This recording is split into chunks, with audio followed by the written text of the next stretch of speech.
concept is getting the bag and busting it wide open and doing it again. You understand me? What is up with you guys? Welcome back to the channel. This is the one and only Paypa motherfucking boy. That's Paypa_BOY. And today we got a crazy review on this 1988 Box Chevy, aka the Mob, aka the Caprice. Boom, boom, boom. So a lot of cats where I'm from fell in love with these early 90s because it was a cop car along with the Highway Patrol 50s. But this right here, it was like the real symbol of dope boy. I'm getting it out here. That Box Chevy with the 5.7 liter motor.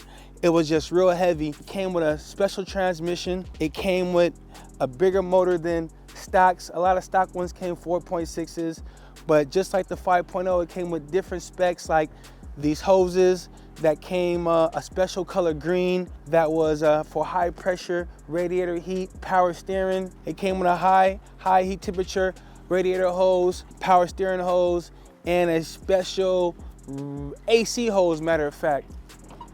See, one thing about this car, it just screams the 90s. When I just opened this door, it just felt real industrial. What I mean by industrial, just real put together, like on some American made shit, like real heavy duty. As you can see right here, one of the ways that you can tell that this is a certified vehicle, because just like the Highway 50, one key opens everything. Start the ignition, pop the trunk, open the door, and that's really all. The Box Chevy came in different forms. It was a state trooper. A lot of fire departments used it. It was police cars using it, and FBI's also. The Box Chevy was a replacement of taxi cabs also until 1996 when the newer bodies had came out. So we're gonna break down why they call this the Mob, M-O-B. Because it was a real big four-door that performed very well with your mob up in it. It was big enough to ride 4-5 deep and perform very well. Real Caprices, certifieds came with posse. You can still go crazy during a sideshow, still perform down the highway and get up out of there with real comfortability. That's why they really call this car the Mob. Bro, I'm trying to buy me a Mob. This is what they're talking about right here. This is the first generation of Mobs. Quick fun fact, only SSPs, aka 9C1s, which means Caprice cop vehicle, came with the ashtray on the door, because back then you were allowed to smoke in your service vehicles. That's a quick fun fact. So before my big brother painted this motherfucker 49er gold, as you can see I got the jacket to match. This was a Miami police service vehicle which came coke white with the marina blue stripes down the line, and it was just a cold color combination. Probably my favorite color that the Mob came in. And for the meat on the kicks, right, we're gonna call this the outsole. You know what I'm talking about? It was really 3 styles of letters that you wanted. You wanted the Dunlops qualifiers, then you wanted the BF good wrenches like this, or like I got on the Highway 50, the Cooper Cobra joints. Them signify like my shit run. See, the performance, this was all about performance in the 90s and 2000s, where niggas had letters on their car, certified big motors, flow masters, headers, and just everything that signified my shit run. This was part of the package. You could not have no letters on no chicken, or else you're getting deep fried. You put big rims on cruisers. A lot of niggas didn't understand when like the hyphy movement came out, when niggas start upgrading their performance for bigger rims.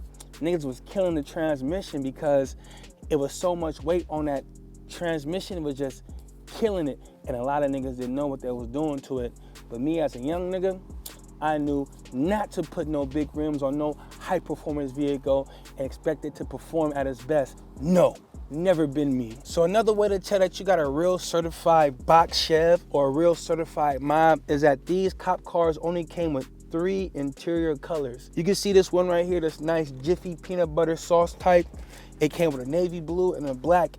Any other color, no red, no green, no highlight gray, you're not certified. That is another way that you could tell that these things came certified. And right here underneath the steering wheel, a lot of civilians that had these boxes that wasn't certified had a dashboard that only went to 85 miles per hour.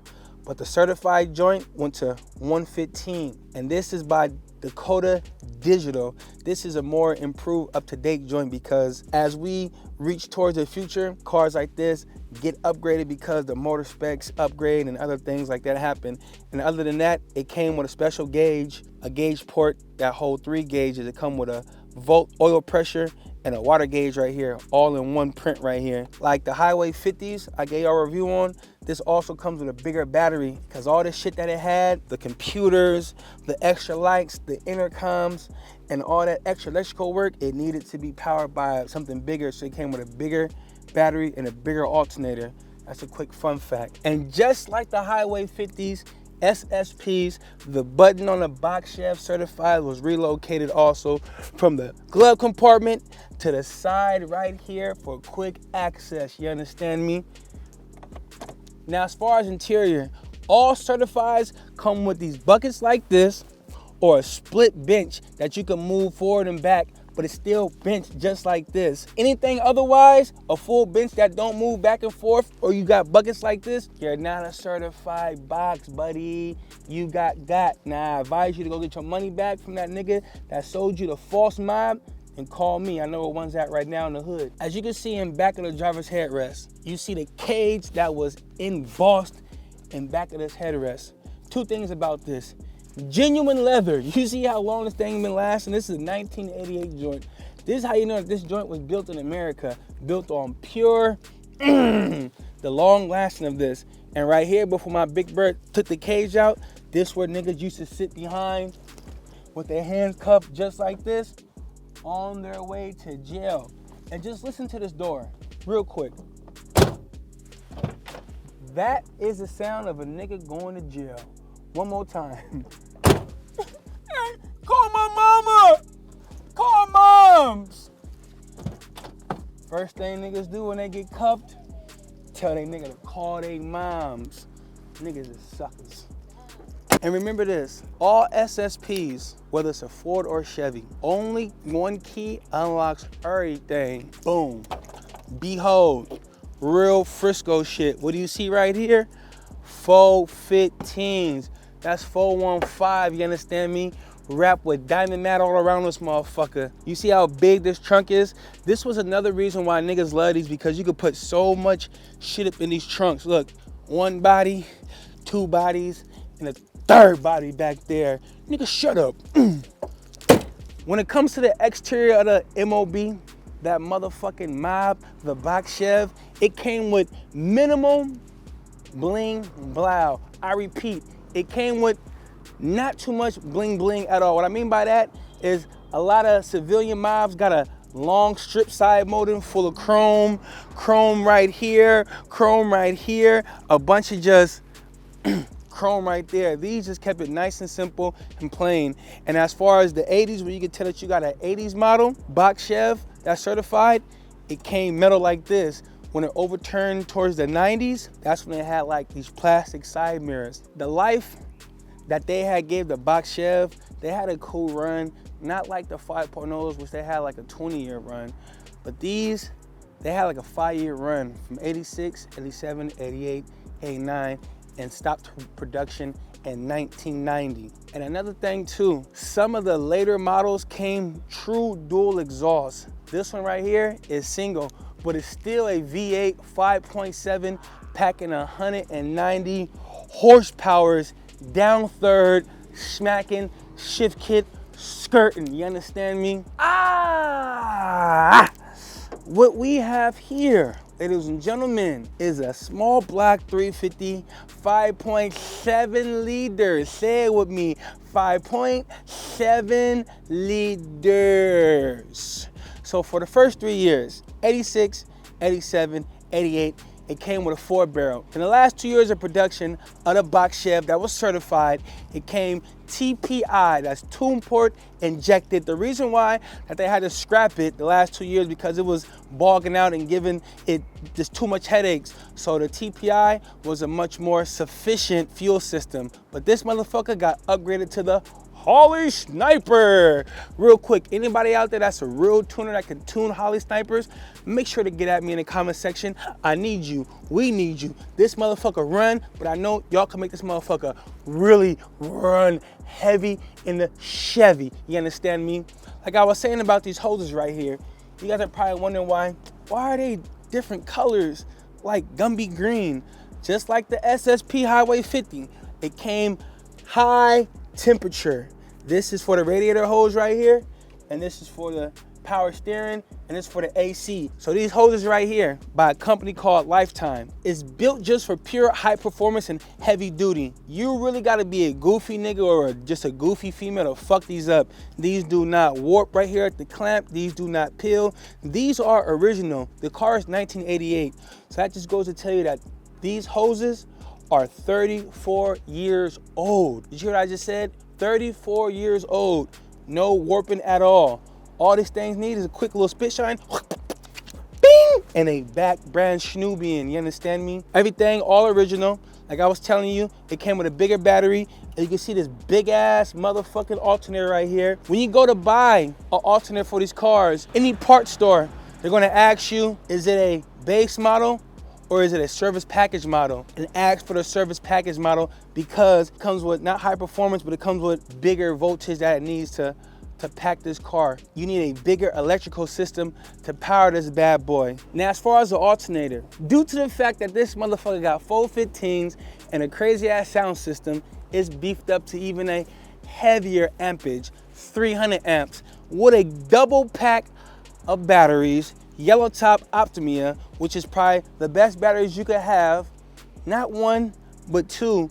And you know we not no cheap niggas. These batteries cost about 300, so we double packing right now. You understand me? So anybody out there that got a box Chevy before 86, you came with a 1, 2, 3, 4-piece headlight. But this right here, from 86 to 90, they call this the Euro spec style. Just came with one full headlight this time. Same with the front and the rear of this motherfucker. Euro spec edition box Chevy. And another reason why they call it Euro spec front end, they're packing both bulbs in one housing versus before 86, it was a bulb in the left housing and a bulb in the right housing of the driver headlight or the passenger headlight. But this one, it just comes in one housing with two bulbs up in it, high beams and low beams. Anybody from the 80s and 90s that's watching this review, you remember in the 90s, it was notoriously known for people stealing cars with the coat hangers that came with the doorknobs that had the nipple right here. They had changed it up just like this so it'd be more tougher for them to steal the cars. But those who had cars like this, big brothers and uncles and shit, that was moving dope, had the Playboy bunny knob like this. Look at this. This shit right here just screamed 1980s. The pre-golden era. And as you can see, the iconic 76 antenna ball that specifies, it means that my shit runs, so when you pull up next to me, make sure you got motor fucking with me. You understand me? Now this particular model right here, this 9C1 certified box Chevy was not liked by a lot of niggas. Richmond niggas, Oakland niggas, them niggas like the 305s, the V6s, they like the ones that came with the back pillar slanted like that. They really wasn't on a performance shit. But these right here, these certified boxes, was heavily loved by us Frisco niggas, you understand me? See, we Frisco niggas was known for performance up and down the block. When it came to performance, them niggas was like, nah, I wouldn't really care too much about the certifieds. I'm not knocking nobody in the town. Like I said, them niggas was crushed velvet, fresh perm, 3 holes in the back, 2 in the front, macking, you understand me? And us was out here 4 deep, dirty 25 under the driver's seat, no license, running. Police got behind us, we made a noise like this, zzz, doop, chirping. That was the performance of that certified box of that era. Shout out to my town niggas. When them 4 barrels opened up, when you punched it, once you found out you had posi, it sounded like this. Doop, doop. And then another thing, if anybody had a certified box with a 350, they would turn the air filter upside down and it would sound louder when you was coming. Woo, woo, woo, woo. Doop. Now I just want to thank everybody out there that's been fucking with the kid, hitting the like button, subscribing, and sharing with friends and family. But this has to be one of my favorite reviews of an iconic dope boy trophy, my big bro Fees 1988 certified box Chev, aka the Mob. You understand me? Make sure to drop a comment and stay tuned until we get the next whip. Peace out, y'all.